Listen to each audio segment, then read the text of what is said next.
Marcelo has always struggled with kidney stones, but what was supposed to be a simple surgery became the beginning of an experience that would change his life forever.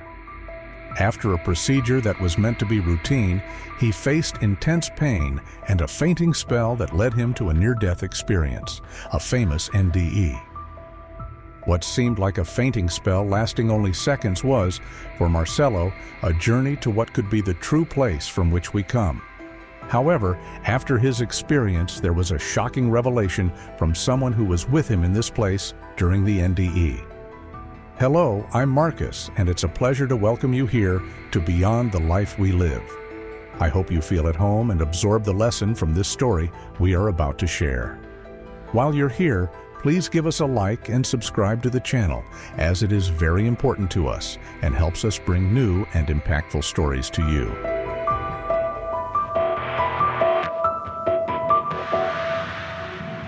Marcelo has always had issues with kidney stones since childhood. Then, after some time, he started experiencing severe pain again, with renal colic on his right side. He sought a doctor who requested an ultrasound and X-ray of his kidneys. The tests revealed a stone in the right kidney.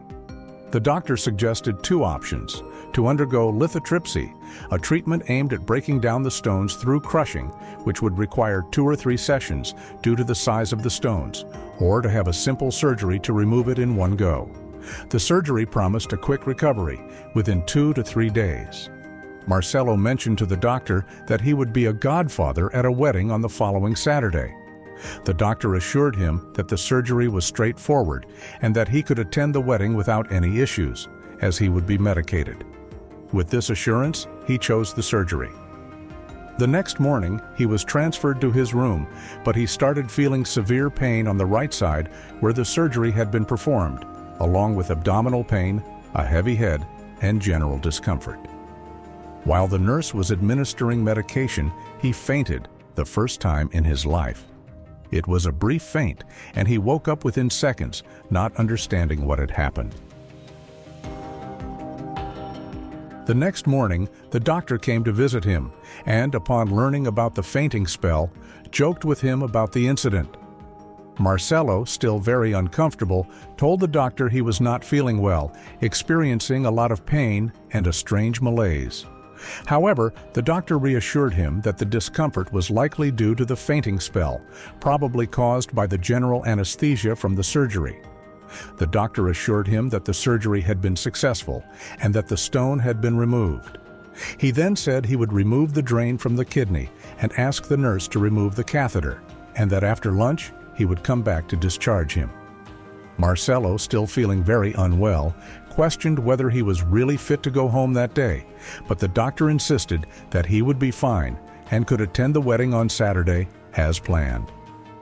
Soon after, Marcelo felt the urge to urinate and asked the nurse for help to go to the bathroom. While urinating, he felt extremely unwell, and before losing consciousness, he said, "I'm dying.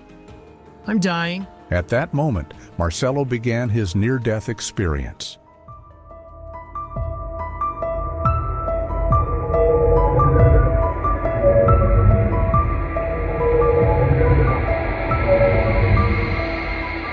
He found himself standing in a different place from the hospital room, in front of a bed, but it was not a hospital bed.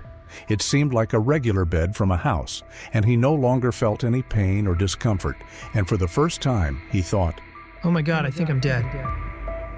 Time in this place seemed immeasurable, outside the chronological concept we know. Although the doctors later reported that he had been unconscious for nearly 10 minutes, it felt like he had been there much longer. Then, he noticed a tunnel opening in the wall in front of him, with beautiful and harmonious music coming from its end.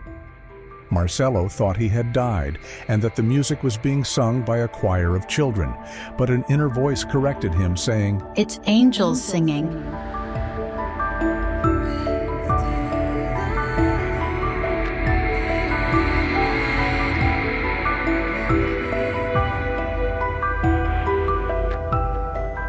There, he felt fear and insecurity for the first time during the experience.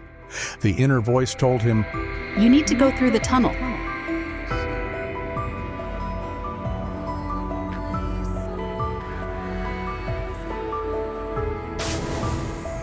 Unable to see, he felt a hand enveloping him and with a strong jerk pulling him back. In an instant, Marcelo felt his body bend and immediately opened his eyes, waking up in the hospital room.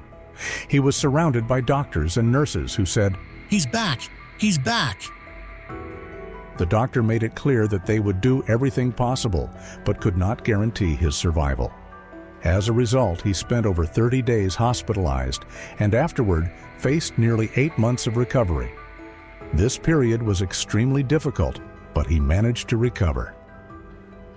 Months after his recovery, he took his first trip with a friend to visit his siblings, and during an event, an unknown man approached him and handed him a message that deeply disturbed him. Your life slipped away. You were in the valley of the shadow of death, but I want you to know that I was with you there the whole time. I manifested to you there as the great I am. I brought you back to life because I have much to do in you and through you. This message deeply moved him. The man, who was unknown to any of them, left the scene as quickly as he had appeared. For him, this was confirmation that his experience was not a dream, but an intense and profound reality.